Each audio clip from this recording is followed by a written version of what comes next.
របបនៃការប្រកាសទោសនេះគឺជារបបនៃការប្រកាសទោសករណីបទល្មើសត្រួតគ្នាបាទ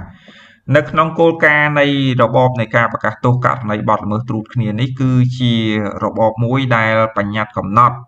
មានន័យថាបុគ្គលម្នាក់ខ្ញុំប្រើពាក្យថាបុគ្គលវាអាចជារូបវន្តបុគ្គលឬក៏នីតិបុគ្គលដែលប្រព្រឹត្តបទល្មើស2ឬក៏លើសពី1ឧទាហរណ៍ថារំលោភផងលួចផងអញ្ចឹងពេលហ្នឹងតើតុលាការប្រកាសទោសយ៉ាងម៉េចជាធម្មតាសិក្ខាកាមគិតក្នុងន័យថាប្រព្រឹត្តបទល្មើសតែមួយឯងបើថារំលោភខ្សែសន្តិវៈបើថាលួចឬក៏ហិង្សាដោយចេតនាមនុស្សឃាតដោយអចេតនាមនុស្សឃាតដោយអចេតនាចុះស្ថានភាពនេះបុគ្គលប្រព្រឹត្តបទល្មើសលើសពី1តើតុលាការប្រកាសយ៉ាងម៉េចហើយកន្លែងហ្នឹងក៏វាពាក់ព័ន្ធជាមួយនឹងការប្រកាសទោសប៉ុន្តែមិនទាន់ចូលជាស្ថាពរស្រាប់តែកើតមានបទល្មើសមួយទៀតចឹងឥឡូវប្រកាសយ៉ាងម៉េចទុកឲ្យអាទី1ចូលជាស្ថាពរសិនប្រកាសអាទី2បន្តទៀតឬក៏យ៉ាងម៉េចអញ្ចឹងនៅក្នុងស្ថានភាពហ្នឹងគឺវាមានបញ្ចូលនៅក្នុងរបបនៃការប្រកាសទោសករណីបទល្មើសត្រួតគ្នាអញ្ចឹងរបបនេះជាគោលការណ៍សកលដែលគេប្រើប្រាស់សម្រាប់យកមកធ្វើជាវិធានដែលជាគោលការណ៍ទូទៅនៃនីតិនោះគឺគេមានគោលការណ៍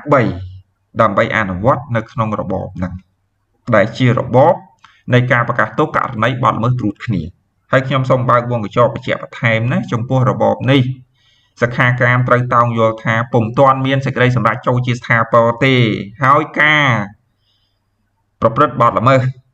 របស់ពីរដ្ឋជនឬក៏ក្នុងក្របខ័ណ្ឌនេះយើងប្រើពាក្យថាជនជាប់ចោទគឺលើសពី1ចំពោះបទល្មើសគឺលើសពី1បាទអញ្ចឹងមានន័យថាអាចប្រព្រឹត្ត2 3ឬក៏4បាទអញ្ចឹងវាអាចច្រើនជាងនឹងក៏ថាបានដែរប៉ុន្តែអ្វីដែលជាចំណុចកត់សម្គាល់នោះគឺលើសពី1ហើយអត់ទាន់មានប្រភេទបទល្មើសមួយណាដែលមានសេចក្តីសម្រេចចូលជាស្ថាពរទេអញ្ចឹងអារបបប្រមាណដែលសិក្សាកន្លងមកនេះបើសិនបើមិនទាន់ចូលជាស្ថាពរមិនទាន់អនុវត្តបានទេមិនអញ្ចឹងបើកើតមានបទល្មើសមួយទៀតគឺមានន័យថាចូលនៅក្នុងន័យនៃរបបនៃការប្រកាសទោសករណីបទល្មើសត្រួត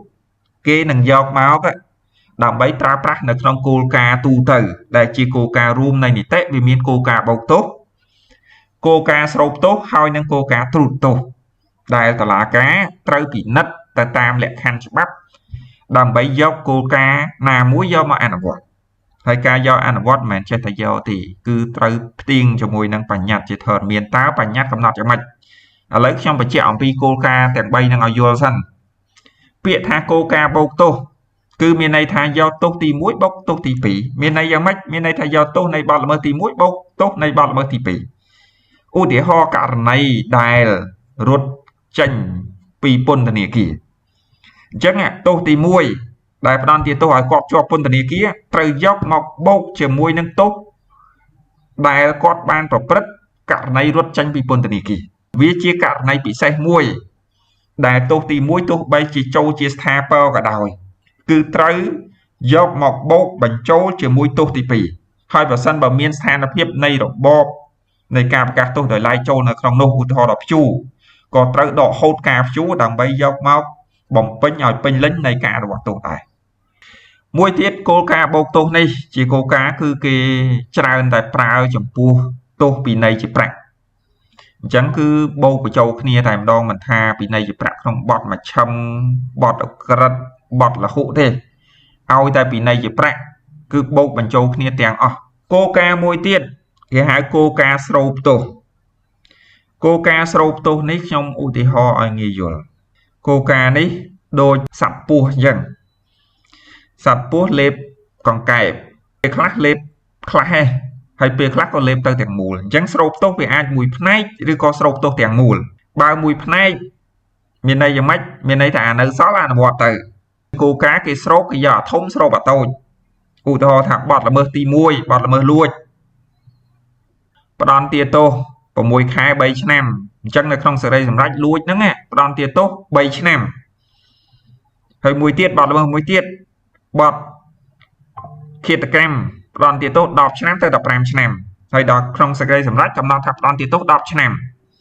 តឡាការប្រើគោលការណ៍ស្រូបទោសដោយស្រូបទាំងមូលមានន័យយ៉ាងម៉េចមានន័យថា10ឆ្នាំនោះស្រូបយក3ឆ្នាំអញ្ចឹងការផ្ដន្ទាទោសសម្រាប់ទណ្ឌិតមួយហ្នឹងគឺតែ10ឆ្នាំទេជាវិធីមួយដែលបន្ធូរដល់ការអនុវត្តទោសបើសិនបើអនុវត្តមួយវាឡើង13ឆ្នាំហ្នឹងមិនអញ្ចឹងប៉ុន្តែដល់ប្រើគោលការណ៍ស្រូបទោសដែលជាគោលការណ៍ច្បាប់ក្នុងចេតនានៃច្បាប់កាលណាពិនិត្យទៅឃើញថាស្រូបបានតឡាការនឹងសម្រេចឬក៏អាចសម្រេចដោយការយល់ឃើញតាមរយៈការពិនិត្យទៅគឺអាចសម្រេចដោយប្រើប្រាស់គោលការណ៍ស្រូបទោសដោយយកអាធំអា10ឆ្នាំផ្ដន្ទាទោស10ឆ្នាំស្រូបយក3ឆ្នាំបាទពេលខ្លះស្រូបមួយផ្នែកអាចស្រូបយកតែ1ឆ្នាំទេមិនផ្ដន្ទាទោសលួច3ឆ្នាំគិតកម្ម10ឆ្នាំអញ្ចឹងពេលខ្លះអាចថាស្រូបត្រឹមតែ1ឆ្នាំទេអញ្ចឹងនៅសល់2ឆ្នាំអញ្ចឹងមានន័យថាអាលួចអនុវត្តតែ2ឆ្នាំទេ1ឆ្នាំត្រូវបានស្រូបបញ្ចូលមក10ឆ្នាំហើយនឹងអនុវត្ត10ឆ្នាំទៀតស្រូបទៅ12ឆ្នាំគោលការណ៍ត្រួតទោសពាក្យថាត្រួតគឺយកមកដាក់ពីលើគ្នាដោយសភៅសខាកាមយកមកត្រួតលើគ្នាអញ្ចឹងគេមើលព្រំដែនអតិបរមាបរមាវានៅតែបរមាមិនអញ្ចឹងបើយកមកត្រួតគ្នាគេមើលអាខ្ពស់ជាងគេអតិបរមាព្រំដែនស្របច្បាប់តែខ្ពស់ជាងគេអញ្ចឹងតុលាការអាចកំណត់យកតែមួយហ្នឹងទៅឥឡូវឧទាហរណ៍ត្រួតគ្នា6ខែ3ឆ្នាំមួយទៀត10ឆ្នាំ15ឆ្នាំអញ្ចឹងគេមើលអាទាបបំផុត6ខែដល់ខ្ពស់បំផុត15ឆ្នាំតុលាការគេពិនិត្យព្រំដែនអតិបរមាគេអត់ចាំបាច់ទៅប្រើប្រាស់គោលការណ៍ស្រូបអីទៀតទេមានន័យថាអាចកំណត់យកមួយទៅដោយកំណត់ព្រំដែនអតិបរមាស្របច្បាប់តែខ្ពស់ជាងគេហើយនៅក្នុងបញ្ញត្តិជាធរមានរបស់កម្ពុជាយើងហ្នឹងគឺមានវិធាន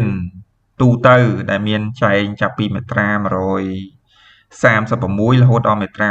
138ហើយនឹងវិធានដោយឡែកដែលមានចែងចាប់ពីមាត្រា139រហូតដល់មាត្រា141ដែលជាវិធានកំណត់ទៅលើករណីនៃបទល្មើសត្រួតគ្នា